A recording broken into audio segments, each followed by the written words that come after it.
현지 시간으로 27일 글로벌 증시 마감 상황 정리해 보겠습니다. 미국 증시는 소폭이나마 올랐습니다. 유럽 증시도 대체로 분위기가 긍정적이었는데 반면에 아시아 증시만 좀 크게 조정을 받는 양상이었습니다. 미국 증시 마감 상황부터 정리를 해보겠습니다.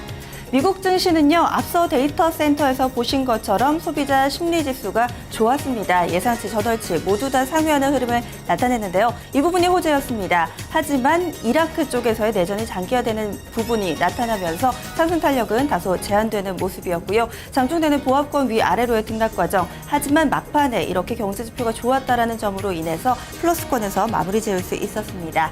먼저 다우존스 산업평균지수부터 체크해 보겠습니다. 전거래일 대비했을 때 소폭 올랐습니다. 종가는 0.03% 상승하면서 16,851.84포인트 거래 마쳤고요. 장 초반부터 마이너스권으로 출발을 했고 계속해서 약보합권 내에서의 부진한 흐름을 나타내다가 막판에 이 세실 구간대 접어들면서 플러스로 돌려놓으며 거래를 마쳤다라는 점 하루 동안의 흐름 짚어봤고요. 30개 구성 종목들의 흐름도 보겠습니다. 오른 종목이 더 많았습니다. 20종목이 올랐고요. 10종목 하락했는데요. 탄력이 가장 좋았던 종목은 바로 IT 쪽에서 나왔습니다. 마이크로소프트 1.3% 가까이 올랐고요. 이어서 나이키도 이날 탄력이 좋았죠. 1% 이상 상승하며 바로 그 뒤를 이었습니다. 월트 디즈니, IBM, 유나이티드 테크놀로지, 아메리칸 익스프레스 순으로 탄력이 좋게 나왔고요. 반면에 조정받은 종목도 보겠습니다. 화학과 금융주들의 흐름이 다소 부진했습니다. 보시면은 듀폰이 가장 낙폭이 컸습니다. 3.34% 밀려나면서 다우존스 산업평균지수 상승을 다소 좀 제한하는 요인으로 꼽혔고요. 이런 가운데 제약사 머크, 정유사 엑손모빌, 골드만삭슨 그리고 존슨앤존슨 순으로 낙폭이 나타났습니다. 30개 종목 가운데 실적에 따라서 움직인 종목들이 있어서 좀 정리를 해봤습니다. 먼저 첫 번째로 지금 보고 계시는 가장 낙폭이 컸던 듀폰, 실적에 발목이 잡힌 케이스인데요. 자세하게 보겠습니다. 이 2분기 농업 관련 사업 부문에서 예상보다 좀 실적이 악화됐다라면서 이 올해 전반적인 순익 전망치를 하향 조정했습니다. 이런 영향에 투자 심리도 한껏 위축이 있었는데요.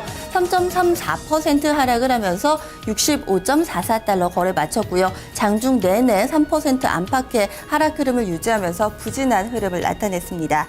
반면에 실적이 날개를 달아준 종목 바로 나이키입니다. 나이키는요, 거의 모든 주요 지역에서 이 전반적으로 매출이 성장해서 이 회계연도 4분기 순이익이 전년 동기 대비 5.4% 증가했다고 밝혔습니다. 이런 영향으로 인해서 1% 넘게 오르며 77.68달러 거래를 마쳤습니다.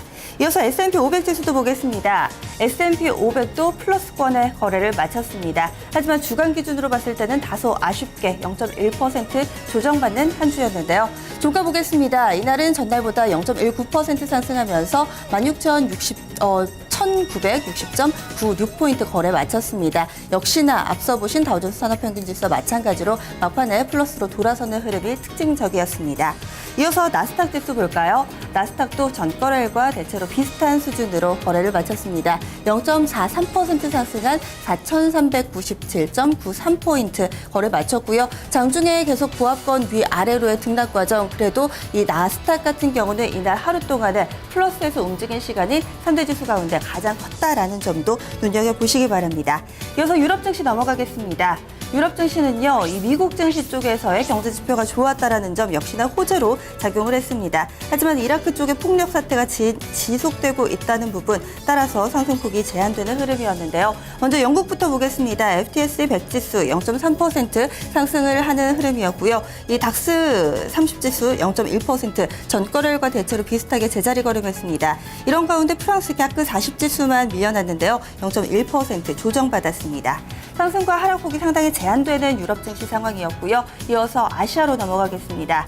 아시아는 흐름이 좋지가 못했습니다. 이 아시아 증시가 개장하기 전에 있었던 미국 증시가 하락을 했는데 그 영향이 고스란히 반영됐기 때문인데요. 특히나 이 일본 증시가 상당히 좀 낙폭이 크게 나타났습니다. 일본 증시 같은 경우는 1.4% 정도 밀려나면서 15,000선 겨우 턱걸이하는 흐름이었고요.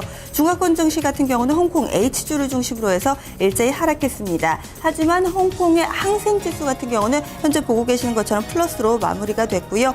이 홍콩 증시와 인도 증시만 강보합권을 기록했고 대체로는 하락하는 흐름 나타냈습니다. 특히나 중화권 증시는요, 분기 말이 다가오면서 중국 인민은행이 내년 반기에 실시하는 은행 심사 기간이 가까워 오면서 은행 간 이 자금 시장 금리가 상승하는 등 유동성 경색 우려가 나타난 것으로 풀이가 됩니다. 이날 상하이 종합지수 0.11% 밀려났습니다. 글로벌 증시 마감 시황이었습니다.